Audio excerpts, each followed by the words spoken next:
এখান থেকে আজকে যে আমাদের অভিযান শুরু হলো সেবার মাধ্যমে ওনার জন্মদিনকে আমরা পালন করার লক্ষ্যে যেসব মানুষের সেবার যে কর্ম যে আমরা বিভিন্ন প্রোগ্রাম আমরা বানিয়েছি সেই প্রোগ্রামগুলো আমরা নিশ্চয়ই করবো। আমি এখানে যারা যুব মঞ্চ ভাইয়েরা আছেন ওনাদেরকে আমি ধন্যবাদ দেবো যে এই ধরনের একটা আয়োজন করেছেন। আমরা যেটা সুশান্ত আমাদের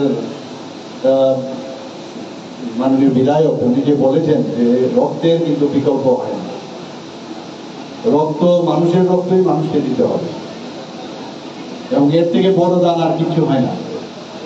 বস্ত্রদানেরও এখানে আয়োজন করা হয়েছে। আমাদের মাননীয় সভাপতি এবং রাজ্যসভার সদস্য উনি বলেছেন, কিন্তু রক্তদান সবচেয়ে বড় দান এবং রক্তে দানের মাধ্যমে রক্তের যেমন কোনো ধর্ম হয় না সেই রকম মানুষ এই রক্ত যে ইনবিল্ড ভগবানই আমাদের শরীরের মধ্যে এই রক্ত দিয়ে দিয়েছে যে তোমাকে একটা আমি মনে এক অমূল্য সম্পদ আমি দেব যে এই রক্ত তুমি অন্যকে যখন দান করবে একটা ঐশ্বরিক একটা যে ফিলিং সেটা তুমি অনুভব করবে।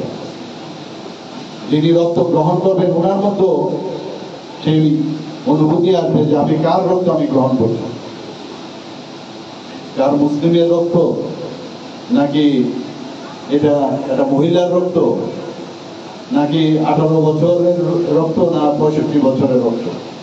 রক্ত দিয়ে বোঝায় যে আমাদের মানব ধর্ম কি করা উচিত, আমাদের মানুষের জন্য সেবা, সেটা কিন্তু রক্তদানের উপরে কিছু হয়।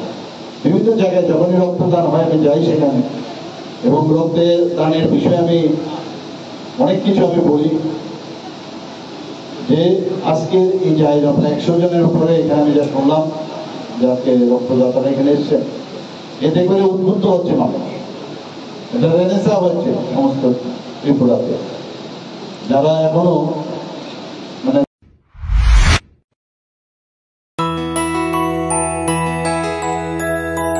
স্বাদে ভরা ঘিয়ের সুবাস লংতরায় কি ভালো খেতে, শুদ্ধ ঘিয়ের আবেশ ভরা লংতরায় অপূর্ব সুগন্ধ, পুষ্টি ভরা ঘিয়ের খাবার গাওয়া ঘি প্রিয় সবার লংতরায়। একেই বলে বিশুদ্ধ ঘি।